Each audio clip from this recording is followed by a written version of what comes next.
The movie Cinderella released 75 years ago this month. Well, which one? There's the first multiple. one. Okay.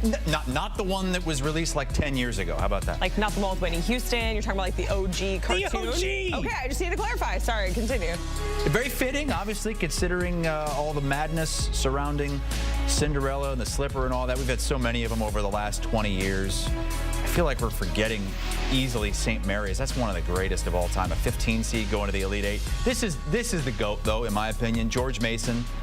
You know, people didn't even know that school existed if you weren't living on the East Coast or in the Virginia area. They made the Final Four in 2006 as an 11 seed. They took down Michigan State, North Carolina, and UConn to get there. Then there was Davidson a couple of years later. They didn't make the Final Four, but this was the arrival of Steph Curry. 17 years ago, in 4 games, he averaged 32 points per game, shot nearly 45% from deep. And all of a sudden, we all knew about Del Curry's kid, and he had a name, Steph. Adam Finkelstein is going to give us his top 5 potential Cinderellas as we inch closer to the tournament and Selection Sunday. And Adam, some of these teams have not yet clinched bids to the NCAA tournament, but I appreciate what you're trying to do here. We're going to count down number 5 all the way down to 1. And at 5, it's an Ivy League team, and it's easy to forget they have a tournament now, so this team's going to have to win it this weekend to get in. Yeah, Yale is one of 4 teams to go on to the Ivy League tournament. They would have gotten the automatic bid if the rules were what they used to be with going to the regular season champ. They were, in fact, the regular season champ. But winning games is nothing new to this Yale program and to James Jones in particular. I mean, they have finished in the top 4 in this league for well over a decade. They've been a model of consistency, and they've had success in the NCAA tournament as well. They've beaten programs like Auburn and Baylor in the last few years. Their metrics aren't necessarily that of the Cinderella, but I'm trying to trust the coach here, trust the tradition, and also trust one of the most potent shot makers in the entire country, and that's John Poulikitis. I mean, this guy is an absolutely lethal southpaw shot maker from behind the three-point line, so he could catch a heater, and Yale could very possibly pull off another upset this year, just like they did a year ago. Just have to win 2 games in that tournament to get in. It's just the 4 teams, as you said, the semifinal Saturday, the championship on Sunday in the Ivy League. Let's get to San Diego. Not San Diego State, at least not yet. Right. UC San Diego from the Big West. Yeah, for sure. And Chris, this is what I will tell you. When you are filling out your bracket, you want to try and look for some outliers. Teams that change the tempo of the game, teams that shoot a lot of threes. UC San Diego checks both of those boxes. First of all, they take really good care of the ball offensively, and they shoot a ton of threes, so that gives them a lot of spurt ability. Defensively, they actually force turnovers, so that's an interesting kind of trend. You don't really see teams that are turnover averse offensively and yet force them on the defensive end. So a lot of their metrics really line up towards somebody who could be a giant killer. They are 39th overall right now in KenPom. They start the Big West tournament this week. Now, what's interesting about it, they are the number 1 seed. They get a double bye, so they have to win 2 games just like Yale, but they are likely going to face a team that comes in with at least 1, if not 2 games under their legs, potentially some tired legs. If UC San Diego can come out of that conference tournament, I like their chances to play spoiler in the NCAA tournament. Show you a couple of the great Cinderella runs of the last 20 years. George Mason in 2006. VCU in 2011 was one of the greatest runs as well. I saw them firsthand this season, and they certainly look like a team that could win multiple games in the tournament if they get there, Adam. Well, yeah, exactly right, because the A-10 tournament starts this week. What's interesting is VCU right now is 30th in KenPom, but they are widely perceived to have to win that A-10 tournament to get that bid, and that's a little counterintuitive at first glance. Now, you talked about VCU's history, but what about Ryan Odom's history, the head coach at VCU?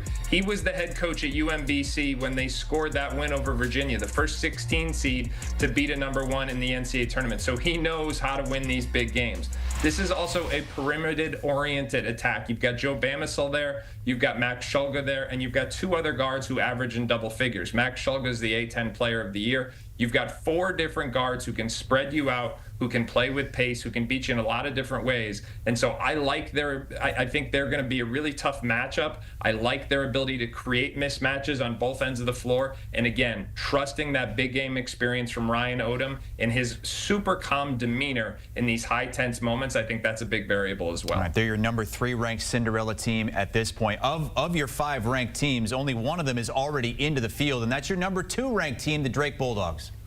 And it wasn't without some drama, right? I mean, Ben McCollum, he gets there in just year 1. Remember, he was a head coach at the Division II level for the last 14 years and ran an absolutely storied program at Northwest Missouri State. Now, what did he do when he went to Drake? He brought 4 of his players with him, and that brought some immediate continuity. We are now talking about a team that is 30-3 Missouri Valley champions. They also have Bennett Sturtz on this team, and this guy's a total stat stuffer. 19 points, 6 assists, 4 rebounds, and 2 steals per game.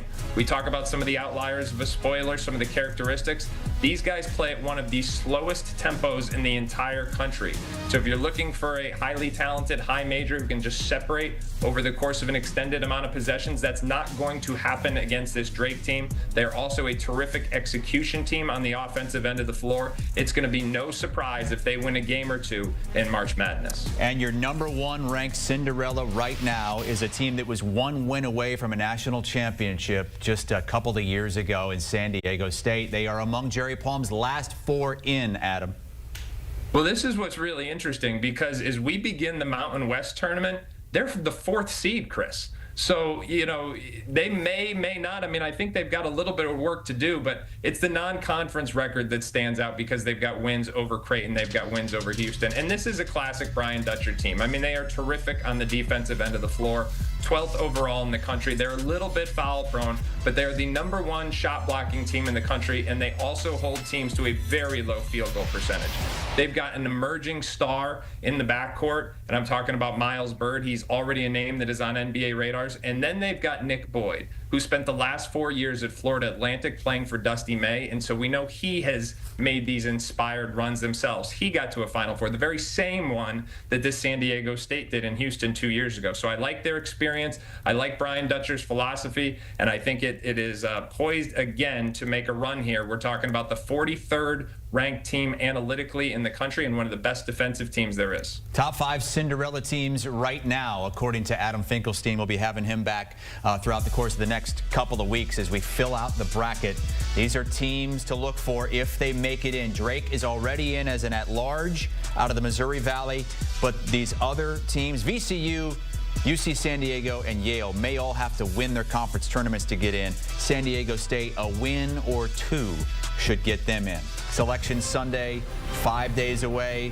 The show begins at 6 Eastern time on CBS following the Big Ten championship game. It's also streaming on Paramount Plus. And if you haven't already, make sure to join Bracket Games once again this season. Play it on the CBS Sports app or at cbssports.com/bracket. Men's bracket games and women's bracket games as well.